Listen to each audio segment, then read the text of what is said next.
Welcome to Tenor Tech, where I solve the problems you didn't even know you had. You begin by establishing a clear baseline and immediate habits. Measure distance and near vision now so you know progress. Once done, schedule monthly checks.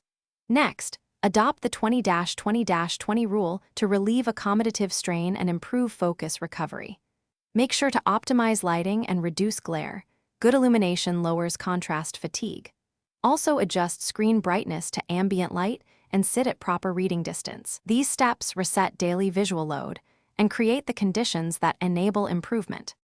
Once the baseline is set, you intensify repair with targeted exercises and nutrition. Do 10 minutes daily of focus shifts, near-far transitions, and palming to train ciliary muscles and neural control. Meanwhile, feed the retina. Include lutein, zeaxanthin, and omega-3 rich foods or supplements to support macular pigment and nerve health.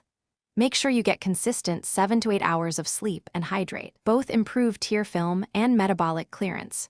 Gradual, consistent practice plus diet changes build measurable functional gains. To finish, you apply progressive overload and monitoring so gains stick. Every 2 to 4 weeks, increase exercise challenge, longer holds, smaller targets, or dynamic tracking to drive adaptation. Keep a simple log of acuity, symptoms, sleep, and screen time so you can correlate changes and adjust habits. If you hit a plateau, vary exercises and nutrition. If vision suddenly worsens, stop intense routines and consult an eye professional immediately. That troubleshooting step protects you while you refine the plan. Thanks for watching. Subscribe to keep your life in tune.